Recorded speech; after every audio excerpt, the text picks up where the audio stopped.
Welcome back to the Deep Dive. Today, we're getting into the multifaceted reality of what it's like to attend the University of California, Santa Barbara, so UCSB. Yeah, we're going past the glossy brochures. Our sources today are, institutional security reports, housing guides, student feedback. We're trying to build a complete picture. Right. What's the academic prestige like versus the day-to-day grind for a student? Exactly. We've got sources on safety, logistics, all of it. We're looking at what life is actually like there. So our mission today is really to unpack that tension, the tension between this idea of a public Ivy and, the actual real-world complexities of living there. You're at a university with, 11 Nobel laureates affiliated with it? But your biggest problem might be trying to register for Intro to Sociology. It's that contrast we want to get into. Okay, let's unpack this. So we have to start with the academic side, I think, Mm. the institutional identity. Yeah, because it's an absolute powerhouse. It's a public land-grant research university, which sounds formal, but it has this very specific, very elite classification. It does. It's the third oldest in the whole UC system, right after Berkeley and UCLA. But the key thing you mentioned is that classification. It's an R1 doctoral university. And for anyone who doesn't know the term, what does R1 actually mean? It means it's in the top tier. The Carnegie classification system gives it the label for having very high research activity. It's, the highest level you can get. And they back that up with some serious cash. Our sources show UCSB spent, over $305 million on R&D in fiscal year 2023. Just in 1 year. When you see that kind of money, you really start to understand the environment you're walking into. And that kind of investment, it just attracts top-tier talent. Oh, absolutely. The list of affiliated faculty and alumni is incredible. Like you said, 11 Nobel Prize laureates, a Fields medalist. I mean, this is a globally recognized research hub. And for undergraduates, that's structured across 3 different colleges. Right. You have Letters and Science, which is the biggest, then Engineering, and the College of Creative Studies, or CCS. The CCS is interesting. It's specifically for students who want to do advanced, really independent work, right? Yeah, it's for a very self-motivated kind of student.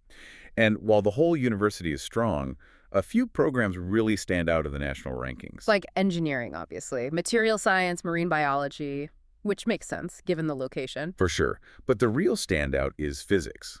The sources have it consistently ranked 9th in the entire country. Those are some serious STEM credentials. So no surprise, getting in is tough. The data backs that up. Yeah, the overall admit rate is somewhere between, 29 and 33%. So pretty selective. And the students they do admit are high achievers, to put it mildly.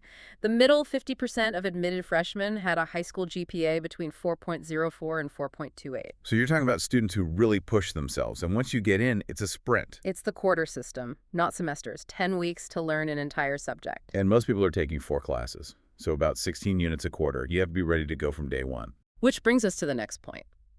All that prestige and academic intensity has to be supported by the day-to-day logistics. And that's where we see the transition from the promise to, the grind. Exactly. So let's talk about that on-the-ground experience. Because on one hand, you have that iconic image, right? The beautiful coastal campus, the surf culture. It looks like paradise. And the student neighborhood, Isla Vista, our 40V, is right there, totally walkable. And for getting around campus, it's amazing. Our sources say it's extremely bike and skateboard friendly. Something like 80% of students use bikes. The campus is small enough you can get from one side to the other in under 10 minutes. So your daily commute is honestly a breeze. But that changes once you need to leave the immediate campus area. It does. Santa Barbara and Goleta, they just don't have the variety of a major city. So if you need anything beyond, say, Target or Costco, you pretty much need a car. Which is a real hassle, especially for younger students in IB who are just relying on their bikes. And that logistical friction leads us straight to what our sources say is the biggest frustration for students. The real aha moment. Class availability? Yes. This one was shocking to me. Students report that it is incredibly difficult to get into the classes you need, especially the general education requirements. They fill up almost instantly. And this isn't just, a small inconvenience. This has real consequences. The sources say some students have to stay an extra year just because they can't get the classes they need to graduate. Wait, hold on. You're telling me an R1 institution spending over $300 million on research can't provide enough seats in basic GE courses for students to graduate on time? That seems to be the core tension. The institutional focus, the faculty incentives, they can lean so heavily towards that high-level research and graduate work. That the big undergraduate lectures get left behind. It can feel that way. Yeah. It's the fundamental friction of that public Ivy model. And even if you get in the class, there's another issue. Students feel like the non-STEM discussion sections, the TA-led groups, are just repetitive. Yeah, that they don't really expand on the lecture, they just repeat it. So it feels like mandatory busy work in an already packed quarter. Okay, so that naturally leads us to housing. Because after freshman year, you're on your own. It's not guaranteed. Not at all. Most students move into Isla Vista, and that's when things get really serious financially and legally. The rent is just, it's steep. Even with, like, 6 roommates, you could be paying $950 or more, plus utilities. And the upfront cost is huge. We're talking security deposits of up to 2 months' rent. That's thousands of dollars you need just to sign a lease. Which is why the student guides have this major pro tip. Oh, this is critical. You have to document everything. Take videos, take pictures of the property the second you move in. Note every single scratch, every mark. Because if you don't, you risk the landlord keeping your deposit for damages that were already there. Exactly. It's your only protection. We also have to touch on the Munger Hall controversy, because it just perfectly shows the housing desperation. Right, this was the plan for a megadorm. It was supposed to house, 3,500 to over 4,500 students. The plans got canceled, but the design was something else. 94% of the rooms were designed with no windows, no natural light. Tiny, windowless rooms. The protests were intense. It just showed how much the administration was prioritizing sheer numbers over basic quality of life. Yeah. The housing pressure is just that extreme. Okay, so we've got this picture of intense academics, beautiful setting, but with these major logistical battles for classes and housing. Let's pivot to safety. Because even Paradise needs a safety net.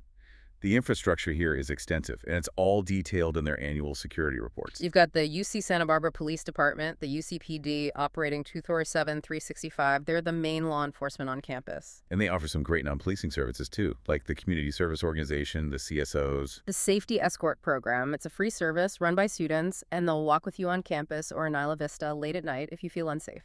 Which is such a crucial service. But the emergency preparedness stuff is where it gets really, really interesting because it's so specific to coastal California. Right. They have the standard UCSB alert system, tested every quarter, but the protocols for natural hazards are intense. In the labs, for earthquakes, there were these very clear rules. You have to secure gas cylinders, restrain chemicals on shelves, things you have to think about in a seismically active zone. And the tsunami protocol.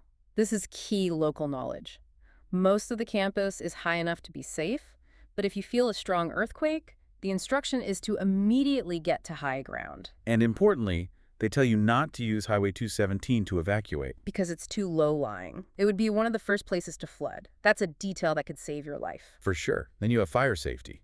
The dorms have all the required systems, sprinklers, smoke detectors, drills. Although the sources did note something concerning. Some of the family housing facilities reported 0 fire drills in 2024. Which is a pretty serious compliance issue, noted in the report. But the main rule for everyone is simple and absolute. Do not use the elevators during a fire evacuation. Ever. Take the stairs. All right, shifting from physical safety to policy. One of the most detailed sections in the security reports is about sexual violence and consent. And California's standard is one of the highest in the country. It is. This is a huge point of focus. The state requires what's called affirmative consent. And that's not just the absence of no, right? Exactly. It's defined as an affirmative, conscious, voluntary, and revocable agreement. It requires the enthusiastic presence of a yes that can be taken aback at any time. The policy is also really clear about what consent isn't. It says silence or not protesting or even having a previous dating history. None of that equals consent. It removes all that ambiguity. And there's a part of the state education code that is so critical here. It essentially says that an accused person's belief that they had consent isn't a valid defense if that belief came from them being intoxicated or reckless. So you can't use your own impairment as an excuse. Precisely. Accountability rests squarely on you.